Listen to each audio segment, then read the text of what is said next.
Hello, I'd like to introduce you to the Constitution of the United States, ratified in 1788, the formation of the United States government, in particular, how it revolves around the judicial system and the military branch, which is the topic of this presentation.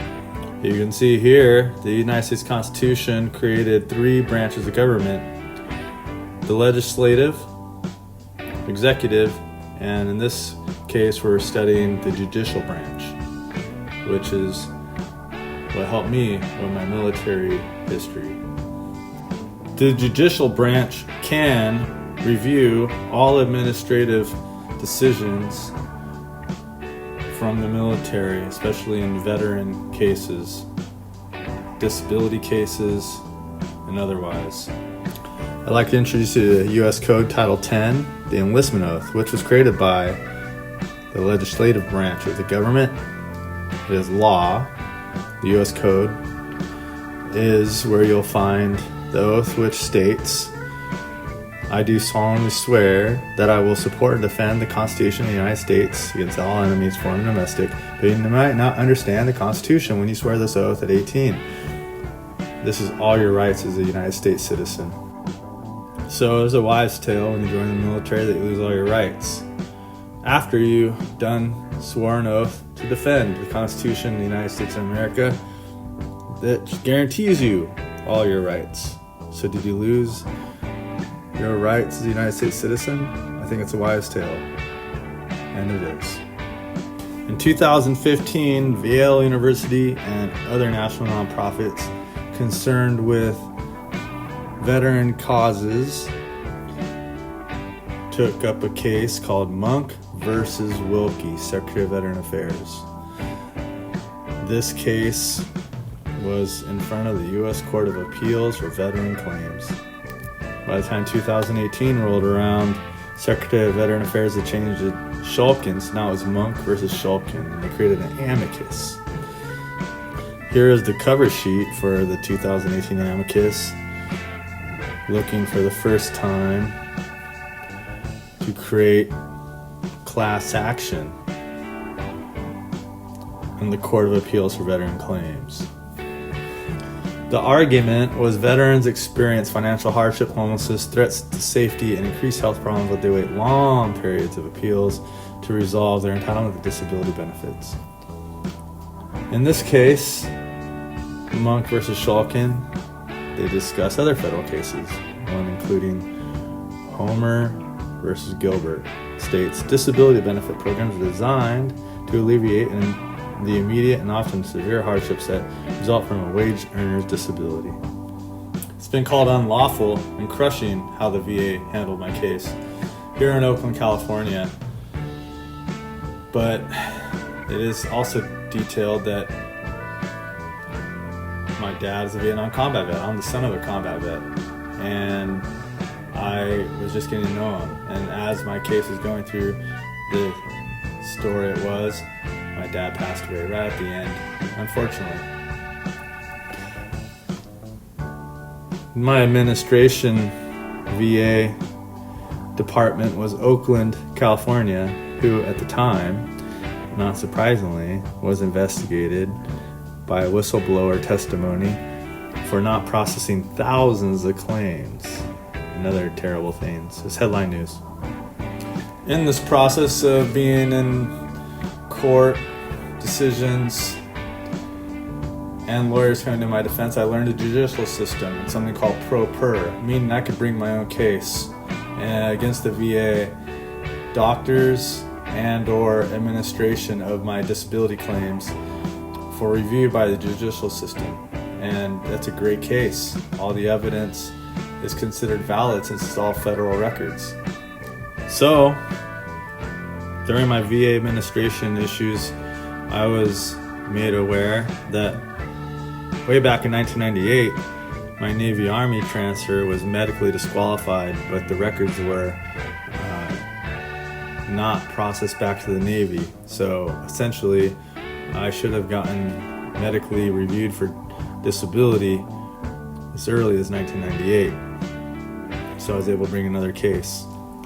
Here you see that the Inspector General of the Department of Defense, MEPCOM, and the Army Inspector General for Recruiting confirmed that there's actually instructions that required these documents to be transferred to the Navy, but they were never in my medical records in the Navy, except they're still in a database in the Department of Defense, 2 separate databases.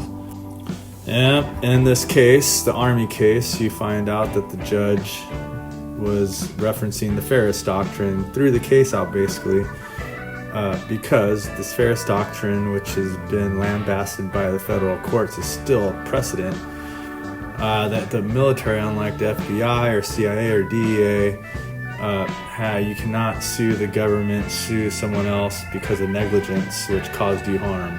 So they gave me one attempt. I never figured it out to write an amendment because I didn't understand the conclusion, but nevertheless I started some other processes in the meantime and trying to recoup about 15 years of support that I should have gotten. I started the Board Corrections Navy Records myself back in 2016 when I was going through the VA, hoping the VA would approve some benefits. They denied them, so I went straight to the Navy, figured out that I could actually apply to the Navy for disability, and started a secondary case, which eventually ends up in federal court, as you see right here, 2020. And of course, what's very interesting is that the court finds that the Navy's decision to deny me benefits for those 4 years was arbitrary, capricious, and contrary to law. They didn't even recognize my Navy-Army transfer, other things as cause for being put in a disability value. So I wonder if my medical problems were caused by this test manning active Navy ships with an 80-20 component. I was in the 20% component, given no training to support and deploy with active duty sailors who are undermanned. Of course, when they created this initiative, and the 80-20 initiative in 1977, they also understood admittedly there were potential problems. Well, how about not training someone? I can go on and on and on, but you'll see commanding officers and executive officers were writing reports about it next. In the meantime, I've been able to uncover plenty of Navy War College reports and other government reports stating that the units I were in were all a test and hotly debated and eventually shut down. These guided missile frigates that I was serving on were all, again, a test, and I have plenty of documents, and the commanding officers were even writing reports. Executive officers were writing reports and negative connotations about this whole program. Here's some notes in the report from the executive officer referencing a commanding officer. Again, negative reports. And I was only 18 when I started serving in these ships, and eventually tried to join the Army, get out of it, not even knowing this was going on in the background, which put me in the streets. It's quite the long, crazy story. Here's another report from the Navy, 1993, by an executive officer at the Navy Postgraduate School in Monterey, detailing the whole program was just there to save money, to underman the ships with left active duty, and have part-time reservists like me, young, 18, trying to be an officer, but also manning an active duty ship, deploying. Oh, it was crazy. Regardless, to save money. Here's the conclusion from that report, that literally they would save about $1 million a year on a ship in this situation, with no regard to what might happen to the actual young guy like me that was on the ship. The VA sent me warning letters and eventually stopped services multiple times, denied me all services, including a homeless housing voucher. In 2015, while they were being investigated by Congress,